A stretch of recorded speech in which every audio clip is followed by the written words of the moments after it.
We need fire on Grid Reverend Zulu Tango. Repeat, Zulu Tango. No. Map set Charlie. We don't have that map. Just fire 3 degrees. Incoming!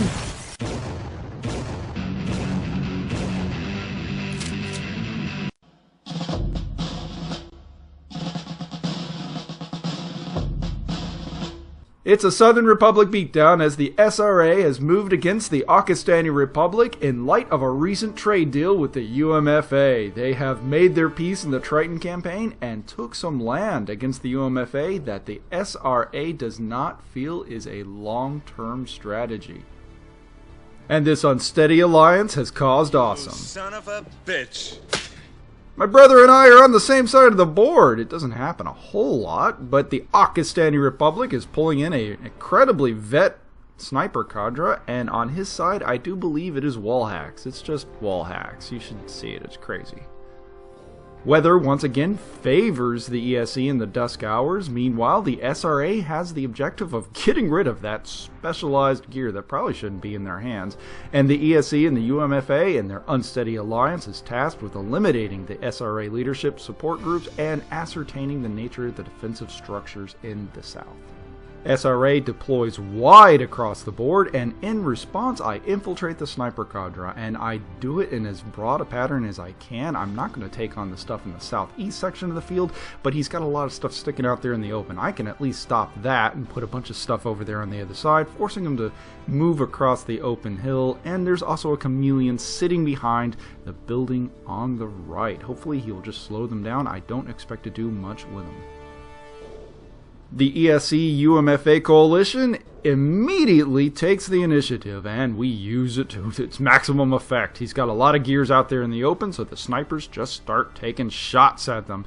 From them being in the open, they can't see them. It is devastating. And on top of the building, no less, that Snake Eye Black Mamba is devastating. The leader in the Green Mamba, however, does not take his opening shots. He had a couple shots he could have took, but with his inferior stealth system, he takes an action to hide. It's actually very important. Now, it could be a lot worse than what it actually was, but we managed to put a lot of fire onto those gears out in the open. We're trying to close the flank on the left side of the board, and so long as he's out there trying to press it, we're going to put a lot of firepower on it, because that fire base on the center of the board is actually really useful for that. There's a very narrow amount of shots that can be taken on the right side. That's why the one Chameleon is over there to help defend him, but unfortunately, I can't really expect him to do much. Nor can you expect a lot of fancy explosions in this Batrep. I managed to leave all those tokens at home, but we weren't about to let that circus stop. The show must go on, right? So instead we got foam packing explosion bits. Mamba takes the initiative on the southeast end of the board, moves up next to the Chameleon, gets within 6 inches of it so it's within its auto-detect range, and then just forward observes him. And it causes a whole fusillade of fire off of the support Cobras that just managed to hit it right in the pickle barrel and takes down the Chameleon. I didn't even get a shot out. We did the math on it, whether or not we should do like a final departing shot or activate out of order or do something crazy like that, and it just wasn't worth it. I have a habit of rolling the die afterwards to see what it would have been had I took the chance, and yeah, it was a good call not to spend the command point to do it. Now his units are intermixed. There's little bits on the right side, little bits on the left side, and it's really hard to put down any one given unit because it's very hard to figure out which one's going where.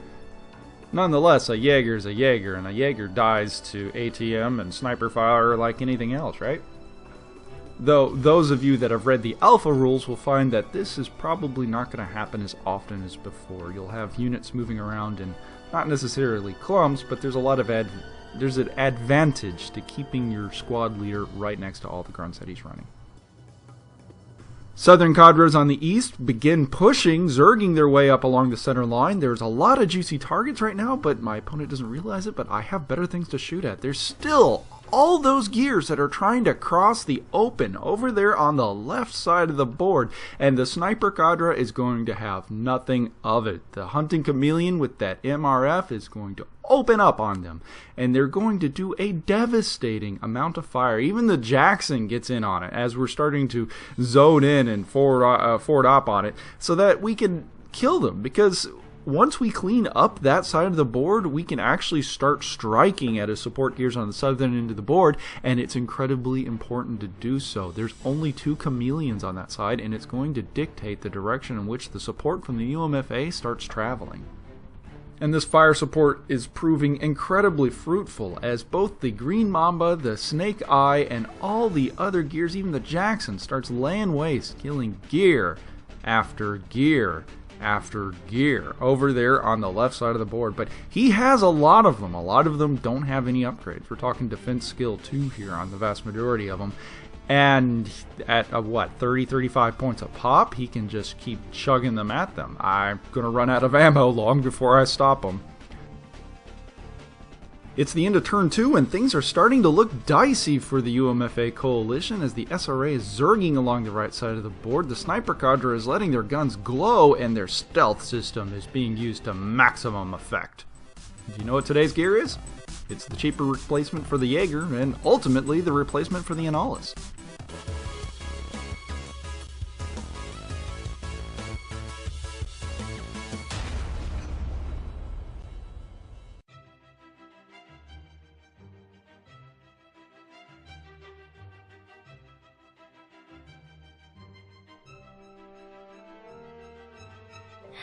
That's it for me today. Until next time, I will see you soon. That's right. It's the Basilisk, the very definition of recon in force. It's not that great of a recon mech, but by gosh, you can get a lot of them for cheap. It's the beginning of turn 3, and we lose initiative. The ESC UMFA decides to burn a command point because we are within roughly 8 inches of some of those hunters out there, and we start ordering the Chameleons back. We activate out of order, and we pull them back into the woods. We cannot afford to play their game and let them get close and start engaging at ranges where the stealth system just doesn't work. So the orders come down. Fire and fall back. Fire and fall back. It might not look it, but the Chameleon's just a kind of crunchy iguana, and he's outnumbering me 4-1. But it's not quite that way because the fire base is just lighting them up. They try to cross the open road, and we just start shooting them left and right, as it should be. That fire base can't support its own weight on the right side. It's got a couple turns before it has to worry about anything, but it's in a juicy position that it can force a whole lot of damage onto the SRA if they keep trying to cross that road, and they claim 2 gears in the process. Now, my buddy's starting to get a little upset about this. It's the stealth system. It's a game in which heavy gear is, if you see something, that's its line of sight. It's if you ever see anything, you can take the shot, and it's kind of disingenuous in the game where the stealth system can present situations in which, yeah, you can see it, but you can't lock onto it. And as he does so, he keeps trying to cross the hill, one man after another, and shots from the dark off to the side starts getting taken out as the hunting chameleon, I do believe, kills him as well in the open. Reaction fire. I love the reaction fire system in this game. Of course, my buddy, he's not loving it. This is not McDonald's for him. I have to admit, I almost started feeling bad for my brother, because as the UMFA, he did not infiltrate. He sat there in the back. He's got 1 artillery piece, but it's not getting much to shoot at, because I'm really tied up for every shot to count. I can't afford to take forward observation shots. Of course, it's not really stopping his weasel. Nonetheless, the SRA start zerging their way around the side and start opening up on the Sagittarius, and unlike the other troops, he is not nearly as invulnerable. He doesn't have stealth hacks or really high elite skills, and he takes 1 departing shot, manages to plaster everything in that group that decided to shoot at him, including the Spitting Cobra, and I don't think he actually does anything. This is another wasted command point. And as the UMFA gears begin relieving the sniper chameleons on the left side of the board, the remaining SRA gear decides to hide as Lieutenant Mac decides to take his gear behind the cover after he saw all his buddies just get shot up. Crossing that street isn't quite so wise, and he starts using his sensor system to try to see what he can see and what he can't. Unfortunately, he can't confirm anything, what with Dusk and Stealth 5. But he does know everyone died. That's that's for darn certain. We ran out of explosion and smoke tokens that we had created just before the game because everyone in that cadre and group died. But since he interleaved the units, he didn't take as much damage as you might think. Nonetheless, the UMFA Bobcat manages to forward observe as he's dashing into cover because the SRA are just squeezing their way between the right side of the board and the hill. He forward observes a Jaeger, manages to splash everything with the Jackson, and catches the support cadre leader flat-footed, killing him. We didn't even see him. And in the process, we earned a VP point for getting our assassination goal. Of course, we probably wouldn't know about that until the dispatch is way later after the fight, but a kill's a kill, right? It's the end of turn 3, and the Jackson made himself felt, making the artillery a game changer, giving us a victory point. The UMFA have moved in on the right side of the board, are about to relieve everyone, and unfortunately, we have lost the Sagittarius as the SRA is moving in a number of troops that we cannot respond to. At the end of the day, the Snake Eye Mamba and the Green Mamba are awesome platforms, but you're looking at maybe 2-3 shots tops. And once they get in there, they're just another Mamba. Now we have our victory point. Wise thing to do would be just fall back and force them to charge after us, but that's not fun. My buddy here, he was not having fun with the game, so we go ahead and go for glory. We're going to let the Chameleons move forward and try to take on the other gears on the southern end of the board with the UMFA. But I move him within 6 inches. It was an accident. He's auto-detected, and he ends up getting pummeled by all kinds of artillery, but for some reason survives most of it. Now my buddy's happy. The west side of offensive might have stopped, but you know, things are more interesting. He has something to shoot, so he autopilots his political officer, moves him out into the open. The Snake Eye has nothing better to shoot at this time, so I open up and...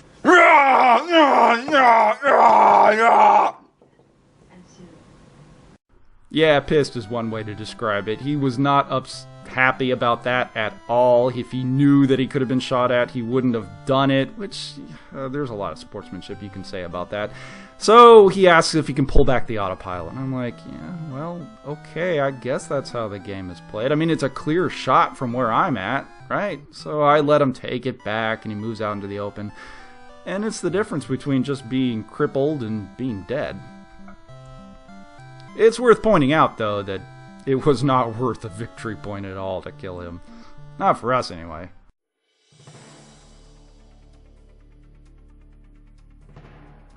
So he eventually starts bringing in a withering amount of firepower. It's amazing how much the Chameleon out in the open has been tap dancing just to get this far along, but he finally pulls in the artillery to kill him.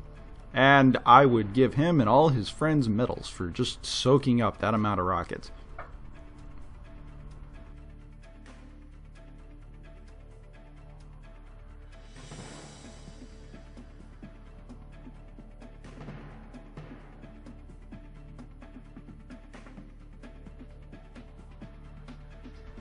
And as if the charge on the west side wasn't enough of a botched bit of luck, his hack in the center is not in a very... It's not in the best position. It's got a nice little bead down the center of the road. It's had a couple things to shoot at, but lo and behold, he snake eyes it, and he doesn't have another command point to burn at that particular instance. So the gun jams. And the UMFA starts showing up in force. They finally made it up to the point where the ESE has infiltrated forward with their stealth gears and are starting to relieve them. With the units on the right side of the board, they finally are starting to take shots at the gears that are opening up a wide flank that the ESE can't really do anything about, because again, 1-2 shots a turn on the east side of the board, but on the left side we have a whole gaggle of shots. I mean, we have as much shots as we have ammo. And now we have more gears on that side as the UMFA pulls in a Bobcat and I do believe a Jaguar. Now at this point my buddy has lost good half of his force. I mean, there should be burning wrecks everywhere, but he still has stuff to go. He's actually almost at parity with us, and especially if you count the support gears in the back, he's still pretty pretty hefty. He's got a lot of meat to chew through.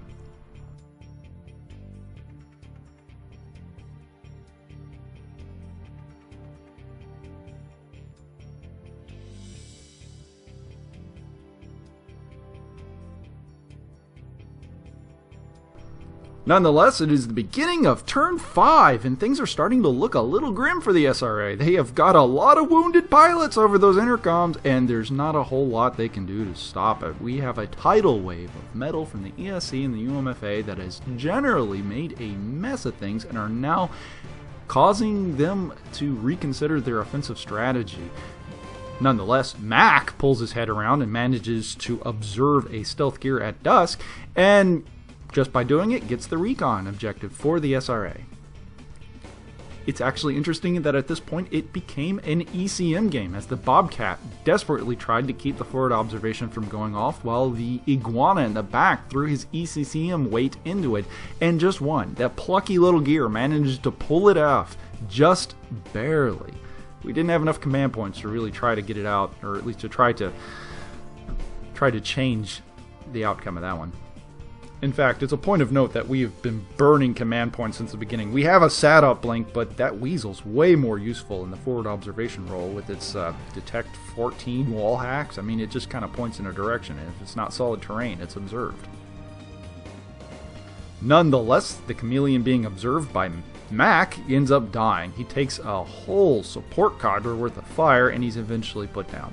And by taking the sniper cadre down to below half, they've earned another victory point.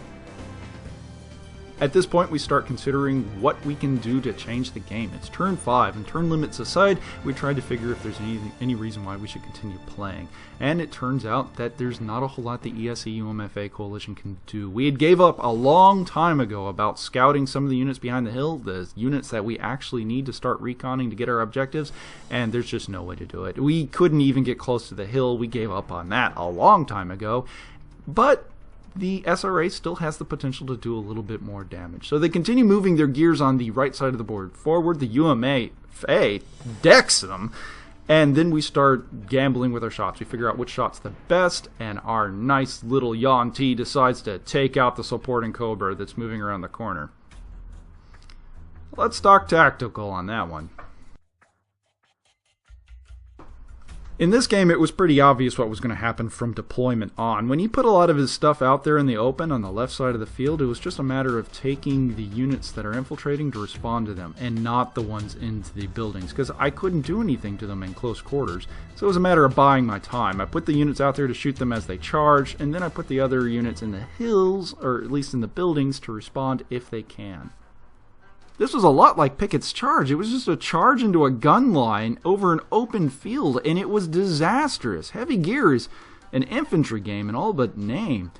And if you ever find yourself in that situation, you just nope the hell out. Go somewhere else, and then engage them on more equal terms, or at least don't do it piecemeal like this. One at a time, and the sniper cadre just picked them off. If it was all at once, it would have been maybe 5 shots. You would pay the devil's due, but you would be close in. And ideally, if you moved to a different assaulting position, the stealth system wouldn't have mattered at all, because you would have been too close for him to do anything. Nonetheless, it was a 2-1 victory for the SRA. A lot can be said about the heroic actions of the SRA units today, but it certainly wasn't because of their charge over the open field. No, it was the Iguana. Its opposed comm roll won the game. Because it certainly wasn't charging an entrenched position. It wasn't charging over an open field. And it certainly wasn't charging against well-equipped veteran troops. And this has been an Ouchies Batrep, and thanks for watching. You know, he's a really good player. I like playing against him. I look forward to the next game, but we all have those moments. We all have those moments where table flipping shenanigans is moments from happening. God knows I've been there.